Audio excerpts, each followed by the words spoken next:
আগে সুযোগ পাইলি রক্ত বের করে দেয়, কিন্তু পরিণতি ইসলামের দুশ্মনরা খসে খসে সব বাগানে চলে যায়।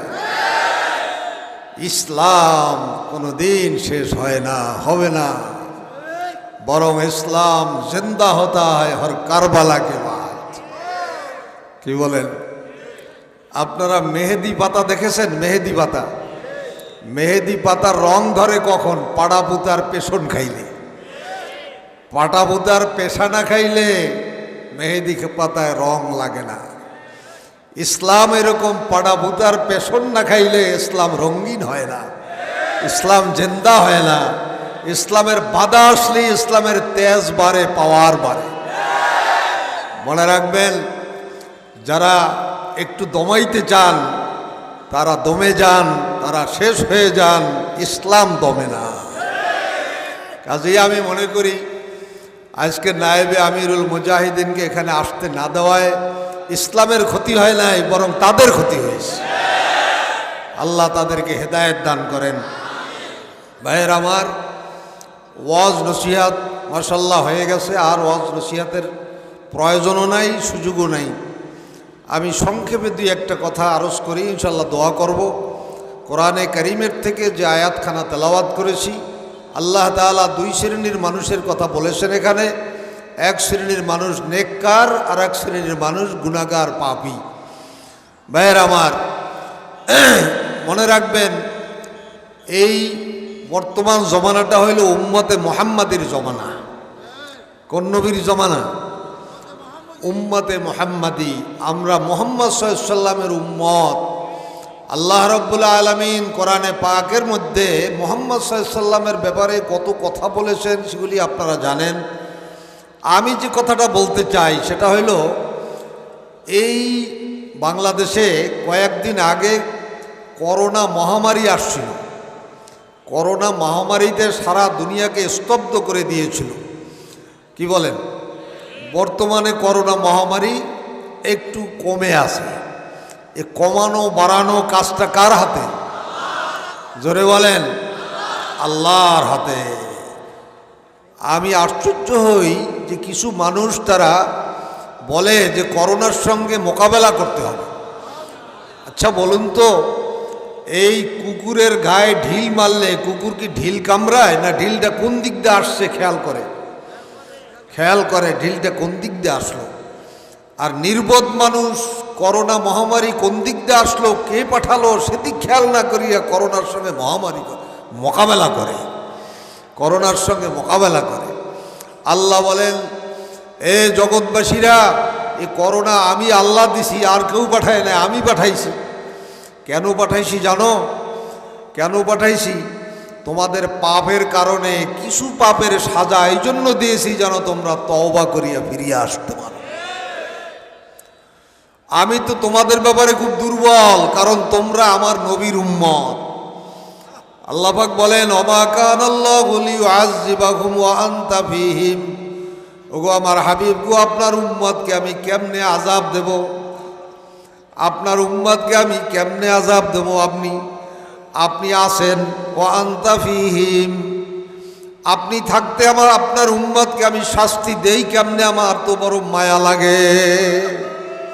ভাইরা আমার, নবীজি আছেন না নাই? এখনো আছেন। মদিনা মুনাওয়ারায় নবীর কোন কোন উম্মত গিয়া সালাম দিলে নবী জবাব দেয়, হাত বাইর করিয়া মুসাফা করে। নবীর কোন কোন উম্মতের সঙ্গে তার বাড়িতে আসিয়া স্বপ্নে দেখাও করে। তাইলে বোঝা গেল আছে না নাই? এক কথা তো রুহানিভাবে আছেন, আর এক কথা হইল নবী যদিও জাহিরিভাবে নাই, নিজ নায়েবে নবী আছে। নায়েবে নবী আছে না? নায়েবে নবীরা আছে, হক্কানি মুহাক্কিক আলেমেরা আছে। কাজী মুহাক্কিক আলেম যেখানে আছে, আমি মাওলায় আযাব দিতে পারি না। এ ভাইরা, আল্লাহ পাক কালামে পাকের মধ্যে স্পষ্ট বলছেন, দুই কারণে আমি আযাব দিতে পারি না। তা না হলে আগের জমানার নবীর উম্মতের জমানায় শুয়ার বানাইয়ে দিতাম, কুকুর বানাইয়ে দিতাম, জমিন উল্টাইয়া ধ্বংস করিয়া দিতাম। ইতিহাস আছে না নাই? কওমে লুতের জমানায় খালি একটা হারাম গুনাহ করার কারণে 90 কিলোমিটার লম্বা বিরাট আয়তনের জনপদকে মাটির থেকে মাটি সহ উঠাইয়া জনপদকে আসমান পর্যন্ত উঠাইয়া এমন একটা আসার দিয়েছেন, আসারের চোটে সাগর হয়ে গেছে। সেই সাগর এখনো আছে, পাহাড়ে মাইয়ের সেই আল্লাহ এখনো আছেন। মাওলা ভাই এত হারাম গুনাহ চলতে আছে, জমিনের পরে হারাম গুনাহ চলে, জেনা চলে, বেবিচারি চলে, নাস্তিক মোরতাদরা কত আস্ফালন করে, কিন্তু আমি মাওলায় কিছু বলতে পারি না আপনার কারণে, যেহেতু আপনি আছেন। ওয়া কানা আল্লাহু লিয়ুআযযিবাহুম ওয়া আনতা ফীহিম। এ আমার ভাইরা, জমিনের পরে নাফরমান গুনাহগার মদখোর জুয়াখোর যখন চলে, জমিন পর্যন্ত ডাক দিয়ে বলে মাবুদ গো, আর তো সহ্য করতে পারি না, তোমার খবিশ নাফরমান আমার বুকের পরে হাঁটে আর তোমার সাথে নাফরমানি করে, তুমি একটু অনুমতি দিয়া দাও, আমার বুক ফাড়িয়া নাফরমানের ভিতরে নিয়ে দেখাইয়া দেই কেমনে তোমার নাফরমানি করে।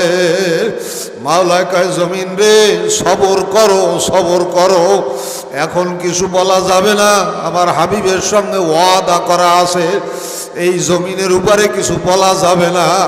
গুনাহগার নাফরমান যদি তওবা না করিয়া জমিনের পেটের মধ্যে যায়, অর্থাৎ কবরের মধ্যে দাফন করিয়া মানুষ যখন চলিয়া যাবে, দুই পাশের মাটিতে আবার জবান খুলিয়া ডাক দিয়া বলবে, ওরে খবিশ, তুই আমার বুকের পরে হেঁটেছ, আমি কিছু বলতে পারি নাই, এখন আমার পেটের মধ্যে ঢুকছো, এখন দেখবি আমার ক্ষমতা কাকে বলে।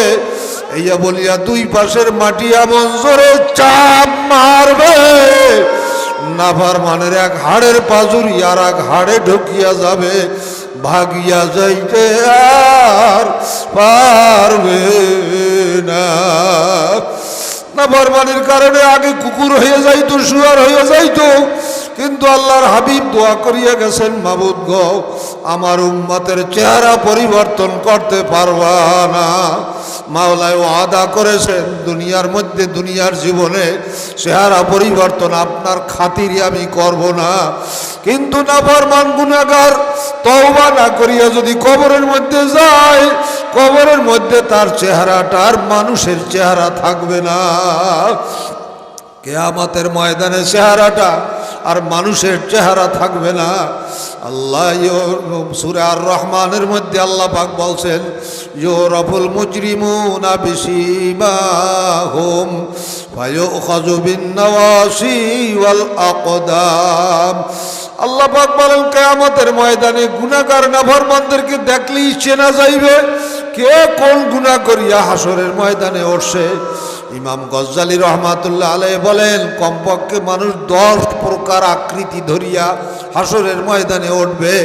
যেই মানুষটার মধ্যে যেই জানোয়ারের চরিত্র বেশি থাকবে, ওই মানুষটার আকৃতি ওই জানোয়ারের ন্যায় হইয়া যাবে।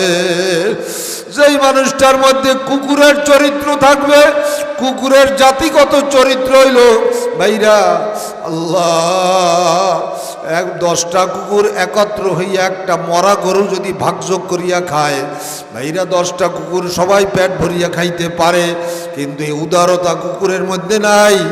ও একা দলবল, কয়েকটা দলের কুকুর আছে, কুকুরের কিন্তু একটা দল আছে, কি আছে না, এই পাড়ার কয়েকটা মিলিয়া কুকুরের একটা দল আছে, এই দলের কয়েকটা লইয়া খাইবে।